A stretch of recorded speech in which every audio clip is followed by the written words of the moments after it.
Hello everybody, I'm at the end of about 4 weeks of nearly continuous filming, and today's video is going to be a bit of a mixture of both a review and a rant.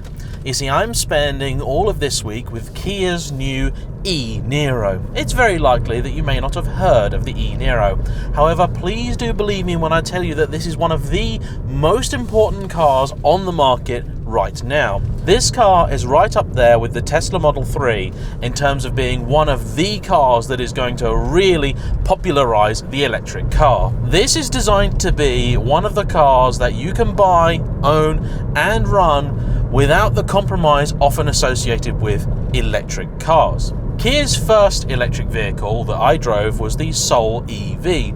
Now, that was an experiment as much as anything else. It was interesting to have and to drive, and it did really get me into the whole EV world. However, it had some fairly fatal flaws. The car as a whole was not one that I was particularly in love with, and it had a cripplingly short range of just over 100 real-world miles. This is Kia's second effort at an electric car, and my life, they have really thrown themselves in the deep end. This is now packing a 64 kilowatt-hour battery, giving this car the ability to cover over 250 real miles between charges. Now, the simple way that Kia have achieved this increase in range, of course, is with a bigger battery pack. However, the price of this car is still fairly reasonable. You can pick up a car exactly like this one for around £33,000.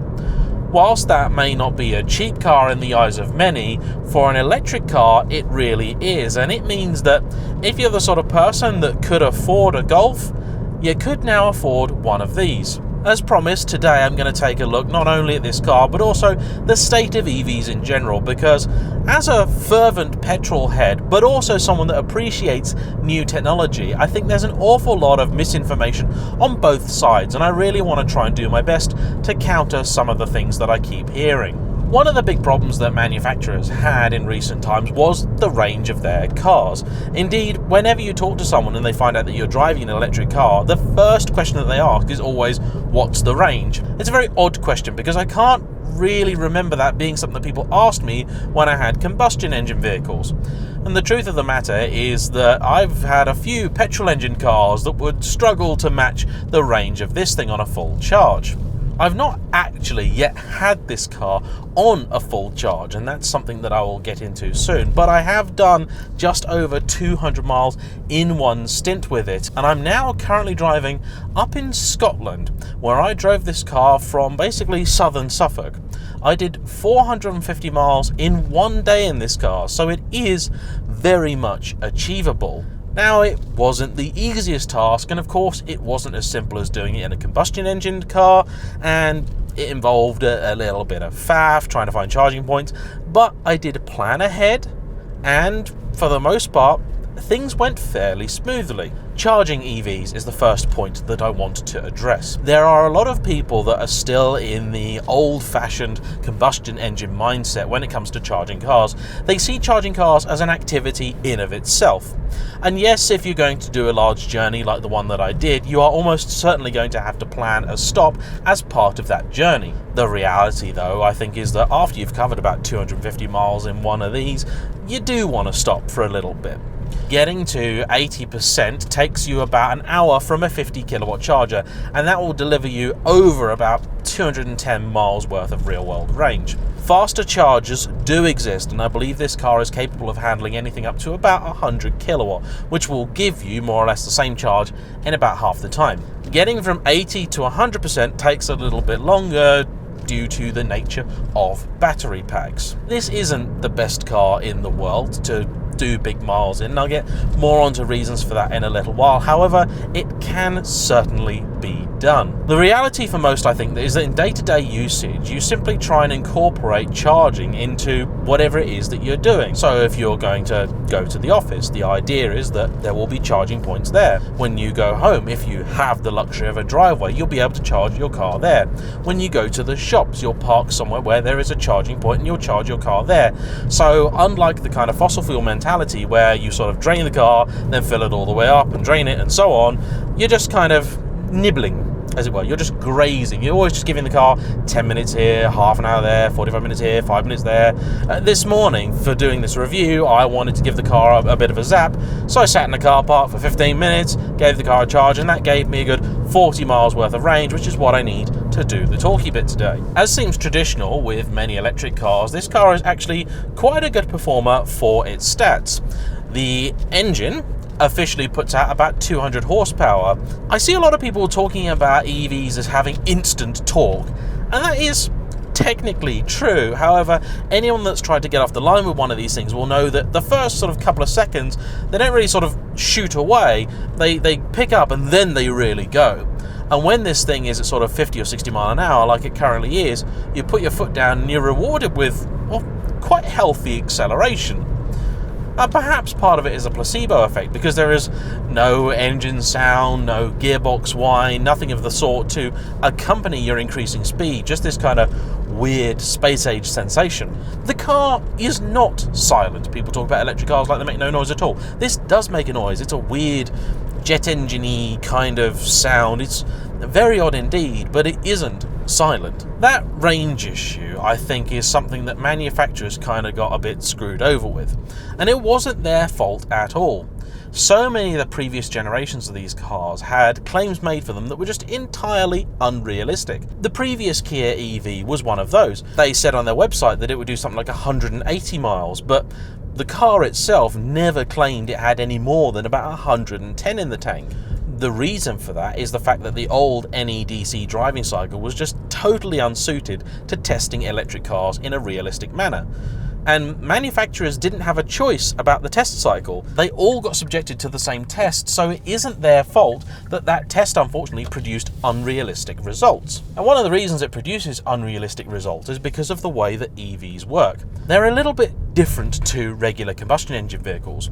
Most traditional combustion vehicles will give you their best efficiency when they're on the motorway, cruising at 60 mile an hour or so. However, in EVs, they're actually at their best in town, where a fossil fuel vehicle will be producing its worst figures. Indeed, my own Mercedes, granted is a big old dinosaur of a thing, will get nearly 30 to the gallon when you're on the motorway, but will sort of struggle for 15 when you're in town. This, apparently, if you're just driving around a city, will get nearly 400 miles out of a charge. So if you are living in an urban environment, that is another reason to have one of these. Personally, it's hybrid vehicles that I really don't quite understand, because you're not really benefiting from the full EV experience, with most of them having a fairly limited range, and you are knackering proceedings by carrying around a huge great big combustion engine and a load of fuel when that space could have been taken up by more batteries and so on. The Niro can be purchased in hybrid form,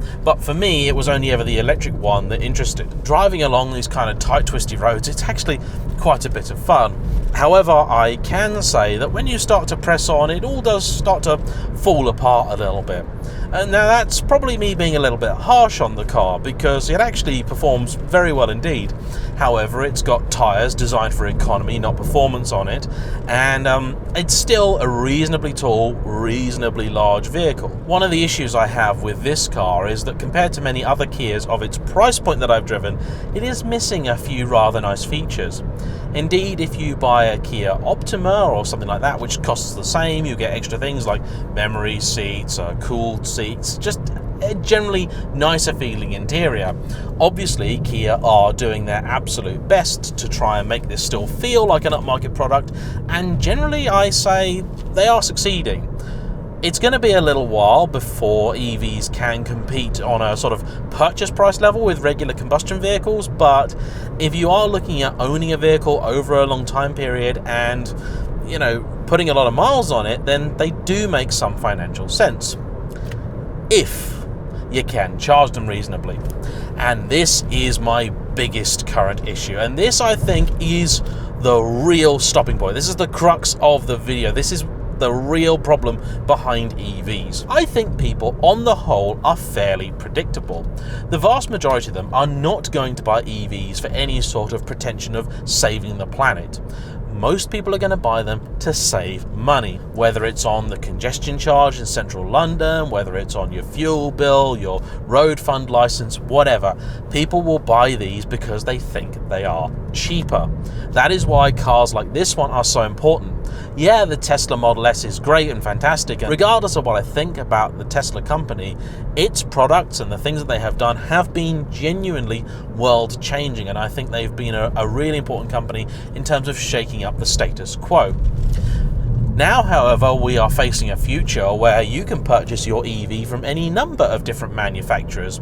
Indeed, at the minute, off the top of my head, I can think of Jaguar, Porsche, Audi, all premium brands that will quite happily sell you their electric car, their electric future. So you're no longer stuck with just one or two options, and that is of course going to make adoption that much easier. A lot of questions about how do you service a car, where do you take it, what do you do with it? Well, if you're buying it from a manufacturer you've been buying from for the last 20 years, easy, no problem whatsoever. However, charging, prices, that's what we're talking about. If you're watching this video and you have not yet to experience charging an EV, let me try and explain in short how it goes. In the UK, we currently have a disparate selection of different charging networks. Indeed, I would say there are at least a dozen different services that have points around the UK. To charge your car, you'll almost always need to tap a card or your phone or something like that at the charging point in order to activate it. Now, this may be as simple as tapping a contactless bank card, much as you would if you were going to go on the London Underground. In other cases, you may need to have subscribed to a service provided by a company, say like Polar. With EVs being a very 21st century thing, the vast majority of these companies have an app of some sort, and you can often use that in conjunction with their charging points. Sadly, these charging points are often not free. Now, that isn't inherently a problem. I don't expect there to be a constant free lunch for those people that have invested in the electric car.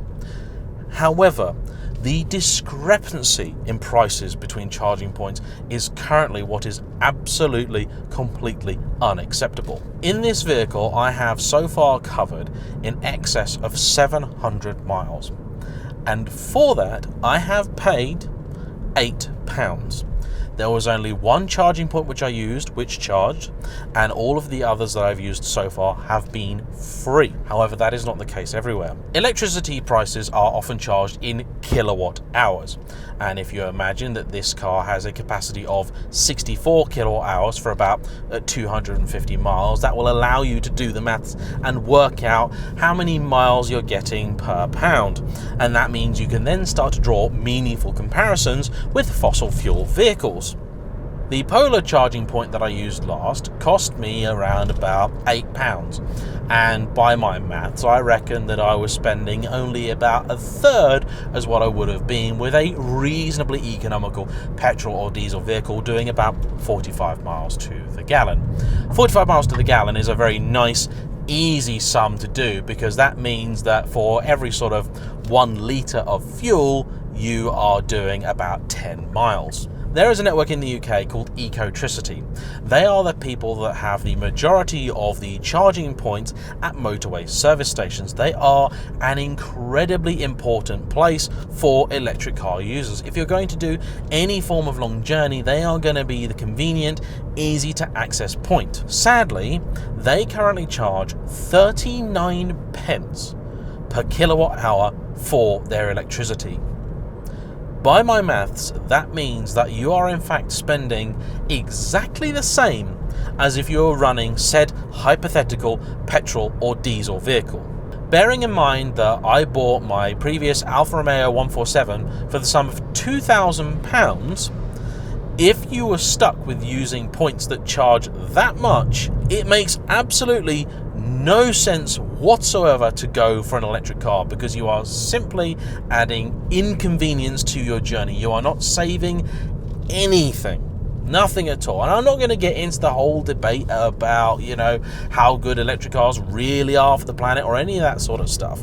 Or am I going to get into the debate about where your electricity comes from? I mean, my own electricity at home is sourced entirely from renewables. So if I had an electric car parked in my driveway, I knew that for the most part, I could power it in a relatively green way. Everybody's individual circumstances are, of course, going to be different. But I personally find it inexcusable that companies like Ecotricity will charge so much. And this is what's going to stop people going in for electric cars. People that think they're going to be able to get free electricity only to find out that charging their car just cost them 30 quid. Well, you'd sit there and go, why? What's the point? That's rubbish. That's awful. And if you did the maths, you'd realise that you're never ever going to justify having bought that electric car. It just makes no sense whatsoever. I mean, imagine, if you will, I know that the petrol at the motorway services is always more expensive than just sort of stopping off somewhere. But imagine that stopping at that motorway services and finding out that petrol was 5 quid a litre. That is the equivalent of the Ecotricity point. They are so vastly much more expensive than everywhere else. I mean, in fairness, I have encountered a couple of different charging points which said they were going to be similar prices to the Ecotricity and actually turned out to be free. Ecotricity apparently have also had a lot of problems with their network recently, and things have not been working as they should, and that doesn't help. What's also an issue is the fact that many towns, villages and so on, where they have an electric car charging point, they have only one. So if you turn up to try and charge your car, and if you have been sort of, not leaving yourself a lot of room, and you get somewhere and suddenly, there's a car parked up there and it's going to be there for an indeterminate amount of time, you're not going to want to wait around for an hour or so before that other person's happy with their charge. Another source of confusion is the fact that we currently have at least about 4 different standards for sockets that will charge cars. You've got the Tesla supercharger socket, you've got CCS, you've got CHAdeMO, you've got a Type 2, all sorts of different sockets. It's very confusing for the average ordinary punter. I'm pretty sure that manufacturers are starting to get together and starting to work things out, but it just seems like an added level of confusion that isn't needed. The car itself is great. The electric car is brilliant. And look, I am the most dedicated, fervent petrol head that there is. I got a video come out the other day on a TVR Cerbera, the most evil car you can possibly imagine if you love the planet. But it's a fantastic thing and I absolutely love it. However, when it comes to your ordinary, boring, run-of-the-mill cars, yeah, let's make them electric. Let's do it as soon as we can, because maybe if we start turning all these sort of 1.6 litre diesels into electric cars, it'll take the focus off of our sports cars for a little bit, take the heat off, as it were. And, honestly, there's so much out there at the minute about electric cars, about owning electric cars, people trying to poo-poo them, and then you've got stuff the other way round with people whinging and whining about fossil fuel cars. There is a happy medium to be had. This car is still, I think, an early or relatively early electric car. Yes, I know electric cars have been around since the beginning of the car, but in terms of the modern era, this genuinely is a car you can just get in, use it, and drive it. There's still so many problems, and the really sad thing about EVs is that the one place that they're needed most desperately, which is in the city, is the one place where they're actually the hardest to own. Because most of us country folk, well, we have our own driveway. So we have somewhere that we can easily and reliably charge a vehicle overnight, every night. And that means that, for me, 250 mile of range, that would cover nearly any journey that I can conceivably want to make on any sort of regular basis. That would get me to Silverstone and back on a charge happily. No problem at all. Wonderful. But when you're living in town, you can't obviously drag a cable across the path because you're going to trip people up and then you get sued. The charging points are all over the place, but again, prices all over the shop. BP have now taken over one of the large charging companies in the UK, and so hopefully that means that every time you see a petrol station, you'll also have a charging point there. However, I can't really see it being in BP's interest to make electricity super cheap and affordable, so that's kind of a problem. Up here in Scotland, they seem to have got their act together a bit more, because all of the Charge Place Scotland charging points, of which there are a lot, are free. So I paid £20 to get my Charge Place Scotland card, and I can use a huge selection of charging points up here for nothing. And that's really good. Really, really good. The technology is coming. If you're sat there at home and you're thinking, yeah, I would have one of these electric cars, but I don't know, I think it's just going to be difficult. You know what? Try one. Get one. Go to your local Kia dealer, see if you can get one of these for a week, although that might be hard because, believe it or not, this car is so popular and so in demand, you have to wait until next year to get one. Kia sold out their entire allocation of these cars for 2019 a little while ago. This is a ridiculously popular car, and I can completely understand why. Something else I'll tell you that I keep hearing, and this is a thing that just has, this rumor, this BS has to die, is the whole, well, what happens to batteries? What do you do? You know, or what happens if they break? Or how expensive is it to replace a battery pack? Well, look, batteries need to be cared for. The car needs to be used on a semi-regular basis. That's probably a little bit more important than a fossil fuel car. If you were really going to be leaving your car on a regular basis, laid up for like 3 months, probably an electric car is not for you. However, let's be honest, how many petrol engine cars are there out there that they get to 10, 15 years old and there's some big failure with their engine and it's really expensive to fix? Add an E92 M3, they've got a really known problem with their rod bearings. Well, if that breaks, which they can do at like 70,000 miles, that whole engine is done, and BMW will want like 25 grand for a new engine. So yes, if something goes completely badly wrong and the battery packs in one of these cars needs replacing, it'll be expensive, but combustion engines are not perfect either. They can fail, they can break.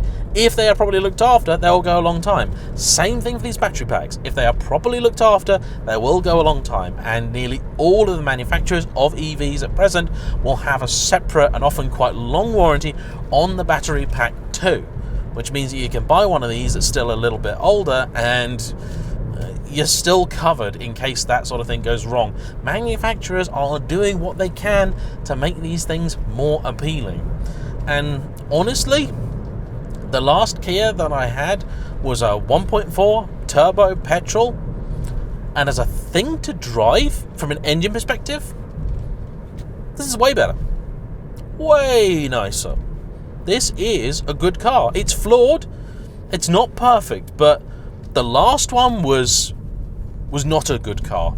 This one is a good car that just happens to be electric. Every single day, owning an electric car gets a little bit easier, and owning a fossil fuel one is going to get a little bit harder. And so, look, this is an ordinary car. This is an ordinary, basic, boring car, but it's great. It's lovely. I'm perfectly happy driving around in it. It's got sort of all I need. I love petrol cars. I absolutely love them. I hope they don't go away during my lifetime, but I can't hate this car. I really can't. Anyway, thank you for watching my sort of little bit of a rant and a rave. Hope you've enjoyed it. If you want to know more about electric cars, please let me know, because I will be trying to test another slightly more upmarket one later this year to see how the posh version of the electric future is currently looking. Thanks everyone for watching. Please like, comment below, subscribe if you haven't already. We'll see you for the next one. Bye bye.